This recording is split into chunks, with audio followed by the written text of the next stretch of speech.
नमस्कार दोस्तों, कैसे हैं आप सब। मैं चार्टर्ड इंजीनियर श्रीकांत त्रिपाठी हूँ, अप्रूव वैल्यूअर। आज मैं एक नए वीडियो के साथ आया हूँ आप लोगों के लिए, एक नई जानकारी के लिए कि मैंने देखा है कि इसमें बहुत सारे लोगों को कुछ समस्याएं हो रही हैं। बहुत सारे लोग ऐसे हैं जो इसका शिकार हो जा रहे हैं, गलतफहमी का शिकार हो जा रहे हैं। और वो बात है कि प्रॉपर्टी खरीदने से जुड़ी बात है कि जब आप प्रॉपर्टी खरीदते हैं, जब आप उसको रजिस्ट्री कराने जाते हैं, तो क्या बेसिक चीज़ें हैं जो मिस्टेक आदमी कर देता है। आज उससे जुड़ी बात है ये कि प्रॉपर्टी आप खरीद रहे हैं, अगर ये छोटी छोटी सिली मिस्टेक्स हो जा रही हैं आपकी, तो आगे भविष्य में जाके आपको कितनी समस्या फेस करनी पड़ती है। आज इस पे हम बात करने वाले हैं कि उस छोटी छोटी मिस्टेक से आपको कैसे बचना है, प्रॉपर्टी खरीदते समय आपको क्या क्या ध्यान देना है। तो ये जानकारी आप लोगों के लिए बहुत ही यूज़फुल होने वाली है, तो वीडियो को पूरा ज़रूर देखिएगा। पहली बात हम शुरू करने वाले हैं आपसे, ये पहला पॉइंट हमारा ये कि जब आप किसी प्रॉपर्टी का अप्रोच करते हैं आप, मतलब जो आपको प्रॉपर्टी खरीदनी है, तो वहाँ पे आप दो माध्यम से पहुँचते हैं। अपने स्वयं के माध्यम से, कहीं आपको प्रॉपर्टी पसंद आ रही है, आप प्रॉपर्टी खोज रहे हैं तो आप डायरेक्ट अप्रोच कर रहे हैं। दूसरा होता है किसी के माध्यम से, किसी ब्रोकर के माध्यम से, या किसी अपने रिलेशन या किसी परिचय के माध्यम से। तो यही दो अप्रोच होते हैं। आप सब एज्यूम करिए कि आप किसी के अप्रोच से आप प्रॉपर्टी पे जा रहे हैं, प्रॉपर्टी आप देख रहे हैं, प्रॉपर्टी आपको पसंद आ गई है, लोकेशन पसंद आ गया है। अब आप एक बिस्सा, दो बिस्सा, चार बिस्सा, जितनी आपको प्रॉपर्टी लेनी है वो आपको पसंद आ गई है, तो अब यहीं से आपका मेन पॉइंट शुरू होता है कि आपको ध्यान क्या क्या देना है ज़मीन खरीदते समय। जब आप तहसील में जाते हैं रजिस्ट्री कराने के लिए, तो उससे पहले क्या ध्यान देना है और रजिस्ट्री के समय क्या ध्यान देना है, यहीं से आपका मेन पॉइंट शुरू होता है। सबसे पहली चीज़ ये जानना है कि जो प्रॉपर्टी आपने देखी है, आपको पसंद आ गई है, तो पसंद आने के बाद आपको जो भी विक्रेता है जिसकी प्रॉपर्टी है, उससे आपको खतौनी मांगनी है। खतौनी मांगने के बाद खतौनी में उनका नाम और उनका कितना एरिया है, इस चीज़ को पहले उनसे डायरेक्ट क्लियर करना है उसको। उसके बाद जब आप उनसे ये क्लियर कर लेंगे, तो आप उस क्षेत्र के संबंधित लेखपाल जो तहसील में बैठते हैं या फील्ड में भी होते हैं, तो उनसे आपको अप्रोच करना है। जाकर आपको लेखपाल से मिलना है और लेखपाल को ये बात बतानी है कि सर, मैं यहाँ पे ये प्रॉपर्टी है आपके ही एरिए, जो आपके ही क्षेत्र का है वो, और मैं इतना लेने वाला हूँ, तो आप इसका एक जो है मुआयना कर दीजिए कि जो मैं प्रॉपर्टी ले रहा हूँ वो प्रॉपर्टी सही है कि नहीं है, और जो ऑनर है वो उनकी है कि नहीं है, किसी प्रकार का कोई लफड़ा विवाद या सारी चीज़ें थोड़ा सा क्लियर करके बता दें। तो वो आपसे कुछ पैसे लेंगे, वो मुआयना करके आपको बता देंगे। आफ्टर मुआयना कराने के बाद जब आप फाइनल जब जाते हैं आप तहसील में रजिस्ट्री कराने के लिए, तो वहाँ पे क्या ध्यान देना है कि जब आप रजिस्ट्री करा रहे हैं, तो जब डीड बनती है, तो डीड बनती है तो स्टैम्प पे बनती है गाइस। जब भी आपकी प्रॉपर्टी का सर्कल रेट जिसके थ्रू आप वकील के थ्रू जो आप प्रॉपर्टी खरीदने वाले हैं, हम जो रजिस्ट्री करने वाले हैं, तो वो उन वकील से आप जो है उसका स्टैम्प कैलकुलेशन कराते हैं, स्टैम्प ड्यूटी वो निकालते हैं। जो भी सर्कल रेट होता है उसके हिसाब से वो स्टैम्प कैलकुलेशन करते हैं। तो स्टैम्प ड्यूटी जितनी की आती है उसी वैल्यू का स्टैम्प खरीदा जाता है। तो यहाँ ये ध्यान देना है कि स्टैम्प चाहे ज़मीन बेचने वाला खरीद रहा हो, चाहे ज़मीन लेने वाला, तो जो भी स्टैम्प ड्यूटी निकल के आती है उसी स्टैम्प ड्यूटी का है स्टैम्प खरीदना है, उसमें मिस्टेक नहीं करना है। स्टैम्प ड्यूटी के कैलकुलेशन में अगर मिस्टेक होता है तो आप स्टैम्प भी आपका मिस्टेक हो जाएगा। तो ध्यान ये देना है कि जो स्टैम्प ड्यूटी निकल के आ रही है वो सही निकाली जाए और उसी स्टैम्प ड्यूटी का स्टैम्प खरीदना है। पहली चीज़ ये हो गई।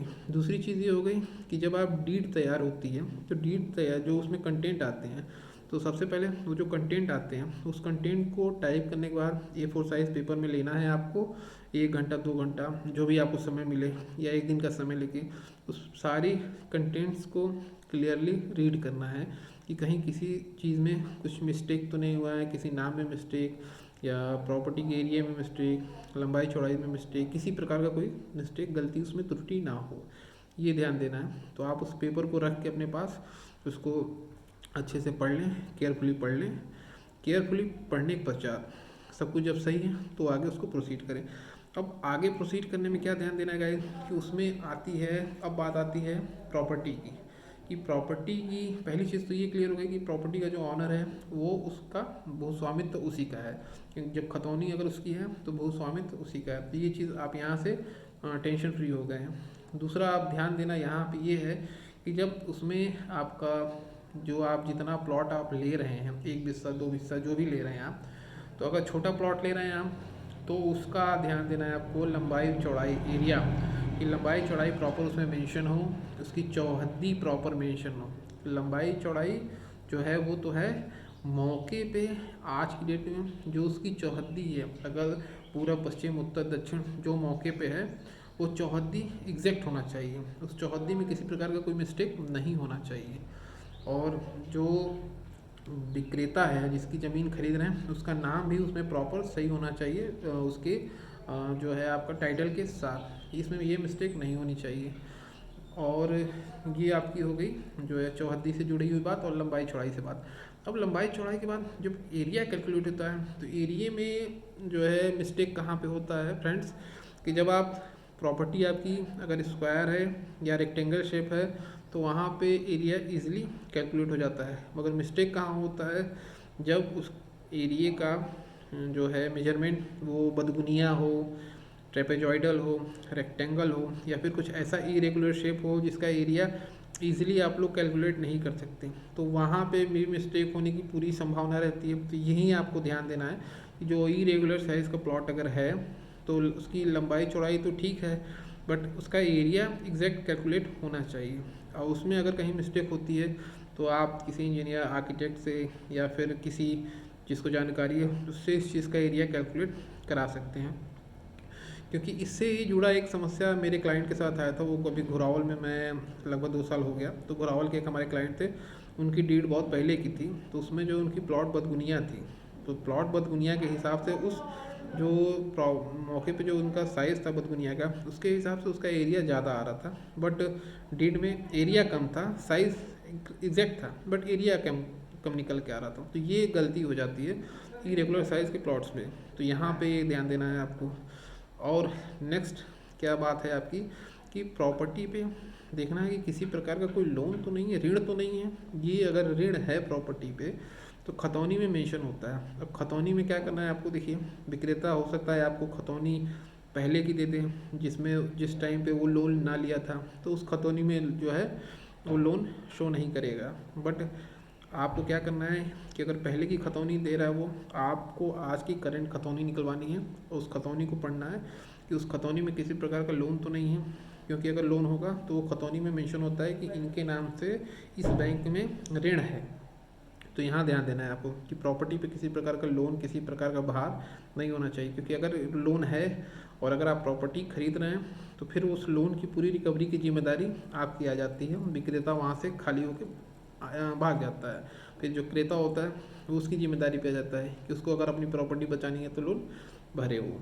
तो ये जो था कुछ पॉइंट जो विशेष आपको ध्यान देने हैं। अब एक पॉइंट आपके साथ आता है कि कब्जे से जुड़ा हुआ मामला, कि प्रॉपर्टी आप खरीद रहे हैं, अगर उस पर मौके पे कब्जा किसी और का है और ज़मीन का ऑनर कोई और है, तो इसमें भी ध्यान देना है कि कब्जा हमेशा ऑनर का ही हो, ऐसा ना हो कि कब्जा किसी और का है, क्योंकि उस केस में भी अगर आप प्रॉपर्टी ले लेते हैं तो कब्जा लेने में आपको दिक्कत आ सकती है।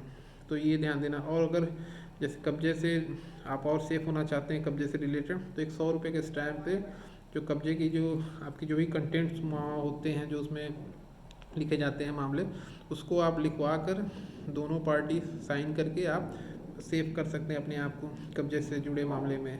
तो यही कुछ पॉइंट्स थे जिनमें आपको विशेष ध्यान देना है, क्योंकि ये अगर आप ध्यान दे देते हैं मेरे हिसाब से तो आप बहुत ज़्यादा अपने आप को सेव कर लेंगे। बहुत सारे ऐसे भी हमारे जो है भाई लोग हैं, माताएं लोग हैं, बहुत सारे ऐसे लोग हैं जो जिनको जानकारी है जो इस मिस्टेक से बच जाते हैं, बट बहुत सारे ऐसे भी लोग हैं जो इस मिस्टेक को कर जाते हैं, क्योंकि बहुत लोग ऐसे होते हैं जो ट्रस्ट करते हैं, भरोसा विश्वास कि नहीं भाई अगला जो कर रहा है वो सही होगा। भाई अगला भी जो है कोई ज़रूरी नहीं है कि उससे मिस्टेक नहीं हो सकती है, मिस्टेक किसी से भी हो सकती है। तो आपका काम है, आप भरोसा ठीक अपनी जगह है बट आपको केयरफुल रहना वो ज़्यादा मस्ट है।